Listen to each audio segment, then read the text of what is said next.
Welcome to Pharmaste NAPLEX Preparation Coach. So glad you could join us. Today we're jumping straight into an absolutely crucial, high-yield topic for your board exam: common bacterial pathogens by infection site. Before we begin, take a slow breath in and gently breathe out. Notice that you are here, learning one topic at a time. Infectious diseases can feel like a long list of organisms, but today we will organize them by infection site so they become easier to remember. You do not need to memorize everything randomly, you need patterns. Today, we will connect common sites of infection with the bacterial pathogens most likely to appear in NAPLEX-style questions. We will focus on pattern recognition, clinical clues, and how likely organisms guide empiric therapy decisions. Here is our game plan for this review. Think of it as a top-down anatomical map of the body. We're going to move systematically from head to toe. Structuring the information this way is going to help you mentally lock in these bacterial neighborhoods for the exam. Mastering this flow will drastically speed up your ability to answer empiric therapy questions. Section 1. Head and neck infections, covering meningitis, the mouth, and the upper respiratory tract. Let's start right at the top. There is a really critical distinction between the central nervous system and the upper respiratory tract. For basic CNS infections, like meningitis, your core culprits are Streptococcus pneumoniae, Neisseria meningitis, and Haemophilus influenza. But here's the absolute vital NAPLEX clue. Age matters immensely. At the extremes of age, meaning neonates and patients over 50, cell-mediated immunity is a lot weaker. You absolutely must remember to add coverage for Listeria in both the very young and the older populations. Plus, keep an eye out for group B strep and E. coli in neonates. This is exactly why we empirically add ampicillin to our ceftriaxone and vancomycin regimens for those specific ages. Meanwhile, upper respiratory infections share some typical community bugs, but they heavily feature Streptococcus pyogenes and Moraxicallus catarrhalis. Moving just a bit down to the mouth, the pathogen landscape totally shifts. The mouth is a prime location for anaerobes, think Peptostreptococcus, and anaerobic gram-negative rods like Prevotella. We also see a massive presence of viridins group Streptococci here. Why does this matter for your board prep? Well, if a patient has a recent dental procedure, or if they have a seizure and aspirate mouth secretions into their lungs, these are the exact organisms you need to target. This is where drugs like amoxicillin clavulinate, or maybe clindamycin if there's a severe penicillin allergy, become incredibly useful, because they provide that necessary anaerobic safety net. Section 2, the respiratory tract, focusing on lower respiratory infections. Let's move down into the chest. This is a massive area for infectious disease questions because the patient's environment dictates your empiric antibiotic choice. The divide is pretty black and white. In community-acquired lower respiratory infections, we expect S. pneumoniae, H. influenza, and the atypical organisms like Legionella and Mycoplasma. For the community, you're usually reaching for ceftriaxone plus azithromycin, or maybe a respiratory fluoroquinolone. But once a patient is in the hospital, that environment invites highly resistant bad actors into the neighborhood. Hospital-acquired infections force us to bring out the big guns. Think broad-spectrum agents like cefepime or piperacillin tazobactam alongside vancomycin. You're covering MRSA, Pseudomonas aeruginosa, Acinetobacter, and multi-drug-resistant gram-negative rods. Always assess where the patient acquired the infection before you choose a drug. Okay, let's test your pattern recognition real quick. Pause this explainer for a second and think about the specific community-acquired outlier we just discussed. A patient with a history of severe alcoholism presents with a lower respiratory infection. Which specific pathogen group should be added to your empiric coverage radar? Got your answer? It's enteric gram-negative rods, or GNRs. If you nailed that, fantastic job. Enteric GNRs, like Klebsiella, are normally found much further down in the body. But chronic alcoholism significantly alters the host's immune defenses and actually changes their oropharyngeal flora. It's a highly testable exception that pulls these gut bugs right up into the community-acquired pneumonia picture. Keep that clinical clue in your back pocket. Section 3. Heart and endocarditis, from the bloodstream to the valve. Let's move slightly inward. The heart is absolutely dominated by gram-positive organisms. When you think endocarditis, your brain should immediately go to staph, strep, and enterococci. The crucial thing to figure out here is the entry pathway. Staphylococcus aureus is super aggressive and can attack perfectly healthy native valves, but Staphylococcus epidermidis, it's incredibly sticky. It forms biofilms and strongly correlates with foreign bodies. If a NAPLEX question mentions a prosthetic heart valve or an indwelling central IV line, S. epidermidis just became your prime suspect.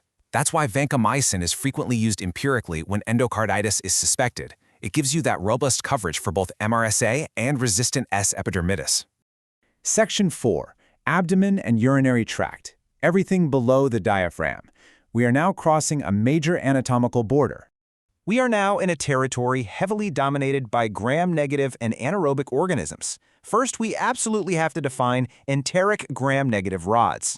This acronym represents a massive chunk of empiric coverage decisions on the exam.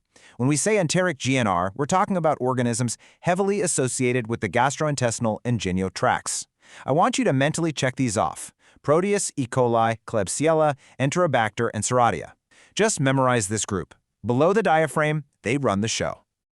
Let's compare the two major sites in this region. Both the intra-abdominal cavity and the urinary tract share enteric GNRs and enterococci. E. coli is a massive player in both, right? However, intra-abdominal infections, think a ruptured appendix or diverticulitis, uniquely require strict anaerobic coverage. Why? Because the gut is absolutely full of bacteroid species.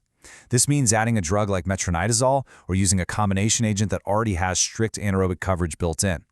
The urinary tract, on the other hand, generally does not require this broad anaerobic coverage. Recognizing that simple distinction will save you from choosing an overly broad, incorrect antibiotic on test day. Section 5. Skin, tissue, and bone. The outer layers and the framework. Let's move to our final anatomical stop. Your typical everyday skin infection is almost exclusively gram-positive territory, specifically Staphylococcus aureus and Streptococcus pyogenes. But as a pharmacist, you need to be on high alert for two major NAPLEX modifiers that completely change the game. First, animal bites. If a dog or cat bites the skin, you have to cover for Pasteurella multicida. Second, diabetic patients. Poor circulation, neuropathy, and chronic wounds allow aerobic and anaerobic gram-negative rods to invade deep tissue. This means a simple staph or strep antibiotic is no longer enough to save that limb. Taking it a layer deeper into bone and joint infections, you'll see they closely mirror standard skin flora. We're talking lots of S. aureus and S. epidermidis, especially if there's hardware involved, like a knee replacement. But keep a really close eye out for Neisseria gonorrhea as a specific clue in sexually active populations presenting with septic arthritis. It's a classic board scenario where the patient's history points directly to the pathogen. Section 6. Clinical synthesis and review. Let's apply that pattern recognition. Okay, we've mapped the entire body. Now it's time to synthesize everything we've learned. Go ahead and pause the explainer here. Picture this. An older adult patient with poorly controlled diabetes presents with a severe necrotic foot ulcer. Beyond standard staph and strep, what organisms must your empiric therapy cover? The answer? Aerobic and anaerobic GNRs. Great job if you caught that. Diabetes is literally the ultimate comorbidity modifier for skin infections. It allows gram-negative rods and anaerobes from the environment or lower body to thrive in necrotic tissue. This vastly changes your antibiotic selection from a simple penicillin to something much broader, like piperacillin tazobactam. You're ensuring thorough antimicrobial stewardship while effectively treating a complex polymicrobial infection. Let's do one more quick-fire recall question. Pause and think about this one. If a patient presents with an infection after a dog or cat bite, which specific pathogen are you looking to cover? Did you get it? The answer is Pasteurella multicida. This is a classic high-yield board question pattern. Whenever you see a bite wound case, your mind should immediately filter your antibiotic choices to ensure Pasteurella is neutralized. For your exam, just remember that the empiric drug of choice for this specific scenario is amoxicillin clavulanate, better known as Augmentin.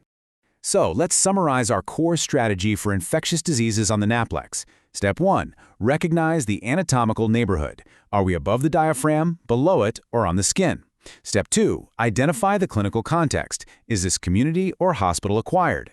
What's their age? Do they have diabetes or a history of alcoholism? And finally, Step 3. Select your empiric therapy based on those predictable pathogen patterns. You aren't just guessing, you are applying a highly logical framework. I'll leave you with this final thought to chew on. How will mastering these anatomical patterns change the speed and confidence with which you interpret your next NAPLEX patient case? I challenge you to apply this framework right now to your practice question banks. You are going to be amazed at how much faster your clinical reasoning becomes when you stop memorizing random lists and start mapping the body. Keep up the excellent work, stay completely focused, and I'll see you in our next review.